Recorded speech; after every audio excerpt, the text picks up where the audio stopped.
প্রিয় শিক্ষার্থী বন্ধুরা, আসসালামু আলাইকুম। আজকে আমরা আলোচনা করব অনার্স চতুর্থ বর্ষের রাসায়নিক বর্ণালীর মেয়েদের একটি প্রশ্নটি আমরা স্ক্রিনে দেখতে পাচ্ছি।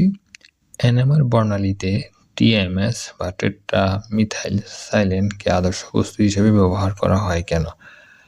এবং আরেকটা সম্পর্ক প্রশ্ন, এটি কি অদ্বিতীয়?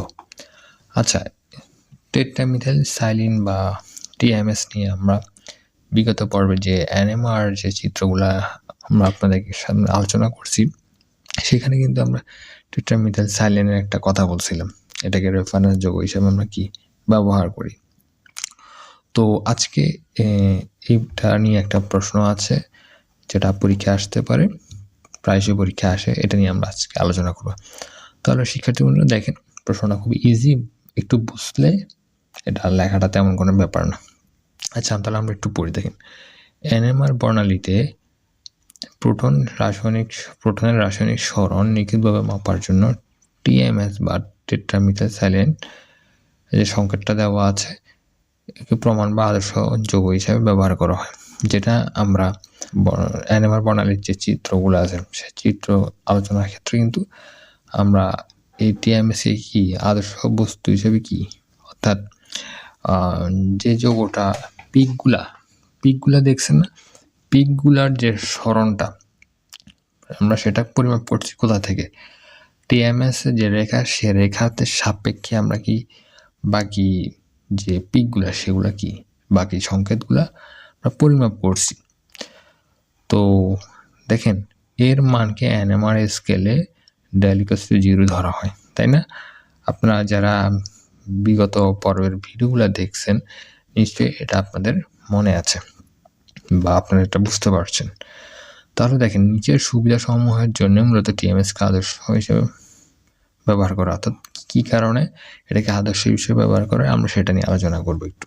দেখেন, TMS এ 12টি প্রোটন থাকে। দেখেন 12টি প্রোটন কিভাবে থাকে, দেখেন এই যে 3 4 12 প্রোটন মানে কি হাইড্রোজেন না? 3 4 12টি প্রোটন থাকে এবং এদের সবার রাসায়নিক পরিবেশ এক হয়। ঠিক আছে, সবগুলার রাসায়নিক পরিবেশ কি, প্রোটন সবগুলার কি রাসায়নিক পরিবেশ কি একই। রাসায়নিক পরিবেশের ব্যাপারটাও আমি বিগত পর্বের NMR বর্ণালীর যে চিত্র, সেখানে কিন্তু আলোচনা করছি। ঠিক আছে, কারণ সবগুলা কি সিলিকনের সাথে কি সংযুক্ত। CH3টা কিসের সাথে সংযুক্ত? সিলিকনের সাথে সংযুক্ত। সো এটা সবাই একটা রাসায়নিক পরিবেশে আছে। ফলে অত্যন্ত শক্তিশালী চৌম্বক ক্ষেত্র, এটি কেবল একটি মাত্র তীক্ষ্ণ বা লম্বা রেখা বা সংকেত দেয়। ঠিক আছে, যা নমুনার অন্য কোনো সিগন্যালের সাথে মিশে গিয়ে বিভ্রান্তি করে না।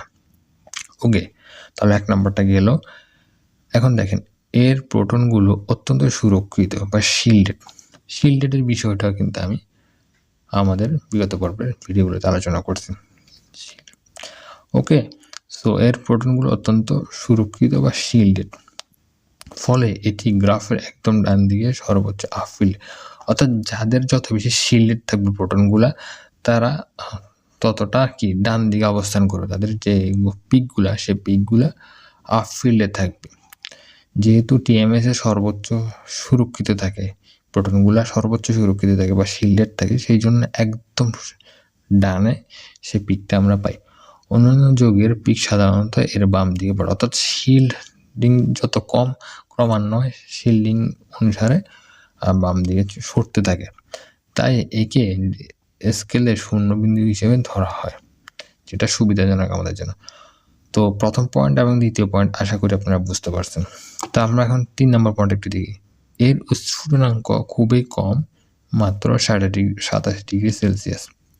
পরীক্ষা শেষ হওয়ার পর দ্রবণটিকে সামান্য তাপ দিলে TMS কি বাষ্প হয়ে যাবে। আচ্ছা, এটি রাসায়নিকভাবে অত্যন্ত নিষ্ক্রিয়, তাই যে নমুনা পরীক্ষা করেছে তার সাথে কোনো বিক্রিয়া করে না। সো এটাও একটা কারণ। এটি প্রায় সকল জৈব দ্রাবকে খুব সহজে দ্রবীভূত হয়। এটি চৌম্বকীয়ভাবে আইসোট্রপিক। আচ্ছা, এটা একটু বুঝি, চৌম্বকীয়ভাবে আইসোট্রপিক মানে কি? অর্থাৎ এটা একটা সিমেট্রিক্যাল যৌগ, চারদিকেই সমান, অর্থাৎ যে দিক থেকেই চৌম্বক বলরেখাগুলো কি এই যৌগটার উপর আপাদিত হোক না কেন, সে কিন্তু খুব ইজিলি সুন্দর একটা লম্বা একটা সিঙ্গেল পিক দিবে। অর্থাৎ এর প্রোটনগুলো যে রেসপন্স, এটা যে দিক থেকেই চৌম্বক বলরেখাটা আসুক না কেন, তার রেসপন্সটা সব দিকে সমান থাকবে। এটি সহজে পাওয়া যায়, দাম সস্তা। আচ্ছা, এখন হচ্ছে টিএমএস কি অদ্বিতীয় বা একমাত্র আদর্শ? এই প্রশ্নটাও কিন্তু আসতে পারে। টিএমএস কি অদ্বিতীয় বা একমাত্র? না, আদর্শ পদার্থ হিসেবে টিএমএস অদ্বিতীয় না। এর কিছু নির্দিষ্ট সীমাবদ্ধতার কারণে কিছু ক্ষেত্রে অন্য যৌগকে আমরা কি আদর্শ হিসেবে ব্যবহার করতে পারি। যেমন জলীয় দ্রবণের ক্ষেত্রে কি হয়, এই টিএমএস আদর্শ নয়। টিএমএস পানিতে অদ্রবণীয়, তাই নমুনাটি যদি জলীয় বা ভারী পানির দ্রাবকে তৈরি করতে হয়, তবে সেখানে টিএমএস এর পরিবর্তে আমরা কি ব্যবহার করি? টিএমএস এর 3-ট্রাইমিথাইল সিলাইল প্রোপেন সালফোনিক অ্যাসিড এর সোডিয়াম লবণ। ঠিক আছে, আচ্ছা অনেক বড় একটা নাম। আচ্ছা দেখেন এখানে এগুলো একটু এলোমেলো হয়ে গেছে, আমি এডিটিং করার সময় এটা ঠিক করে দিব। ওকে, তারপর দেখেন উচ্চ তাপমাত্রার ক্ষেত্রে কি হবে? টিএমএস এর স্ফুটনাঙ্ক কম হয়, কি হয়? উচ্চ তাপমাত্রায় পরিচালিত কোনো এনএমআর পরীক্ষায় এটি ব্যবহার করা যায় না। সেক্ষেত্রে বেশি স্ফুটনাঙ্ক বিশিষ্ট কি হেক্সামিথাইল ডাইসিল অক্সেন আমরা এইটাকে আদর্শ হিসেবে ব্যবহার করব। তো প্রিয় শিক্ষার্থী বন্ধুরা, এটা জাস্ট একটা সিম্পল কোশ্চেন ছিল, আপনার সাথে একটু আলোচনা করলাম। তো আশা করি আপনারা পুরো কোশ্চেনের উত্তরটা বুঝতে পারছেন। আপনাদের সাথে দেখা হচ্ছে পরবর্তী অন্য কোনো ভিডিওতে।